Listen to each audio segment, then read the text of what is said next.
use or do it herself. The heat had forced an early petal drop, and things were looking shaggy.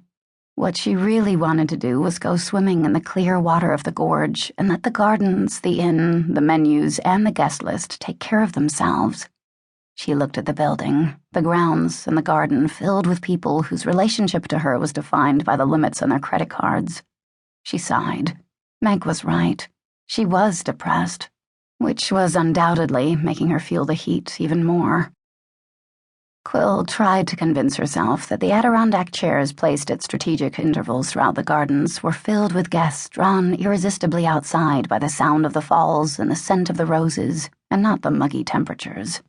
A large, elderly lady next to a 4-foot-high bush of apricot nectar fanned herself with a copy of Vogue. Her sigh of annoyance drifted accusingly across the lawn.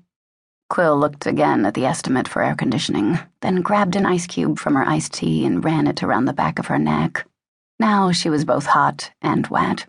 She pulled a curl from behind her ear and looked at it. "Should I go blonde?" Meg glanced up, scratched her bare leg with one hand, and waved Quill's question away with the other.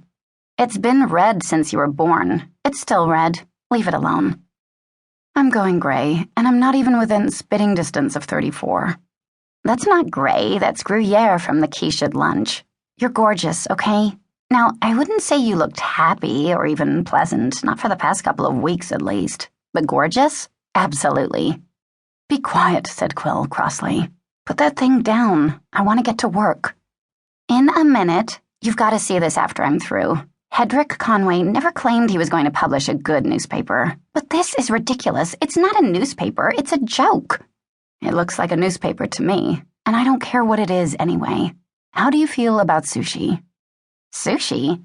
We have the Sakuras coming in. Do you know who they are?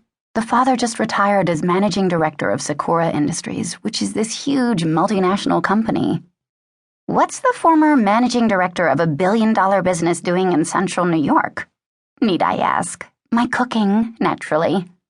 "His son teaches art appreciation at Cornell. He's Ken Sakura, the critic." "Oh." Meg affected an air of unconcern. "We could unpack some of your paintings, maybe. He might want to take a look." "I've quit." "Quill, my point was that it might be nice to offer a special Japanese menu." "I don't know a thing about Japanese cooking except that you have to be licensed to serve fugu." "Fugu?" "It's a fish. The liver's poisonous. Kills you in something like 2 seconds."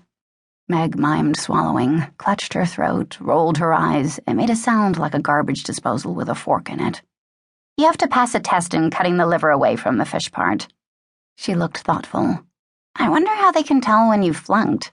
Now there's a worthy subject for one of the nutty statistical studies you've been messing with recently. The morbidity rate in fugu inspectors on the island of Honshu." "I would really appreciate it," said Quill stiffly, "if you'd cut the crap and give me a hand here." Meg raised her eyebrows, said nothing for a moment, then saluted. "Yes, ma'am." Quill flushed. She was willing to admit to a slight, very slight depression over her breakup with Miles McHale, but it was not making her, what had been John Raintree's adjective? Touchy. Or was it bitchy?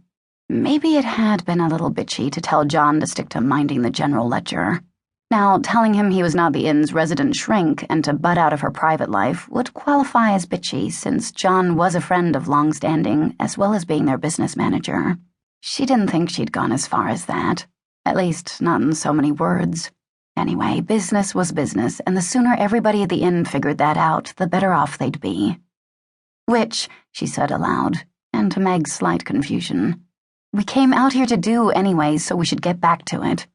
"If you're talking about next week's menus, let me finish this newspaper first, and then I'll be your willing slave. How much do you suppose Hedrick Conway and his family invested in it anyway? He's going to lose his shirt." Quill, perversely, found herself in sudden sympathy with the Conways, whom she had never met. She dampened her fingers and scrubbed at the gray strand in her hair. "You remember what everyone said about us when we opened up 6 years ago?" Having determined that the gray was in fact Gruyere, she interrupted herself, considered a haircut, and bunched her hair together at her chin line. "You think I should go short?" "No," Meg said without looking up. "It's nice the way it is. And yes, I remember what people said when we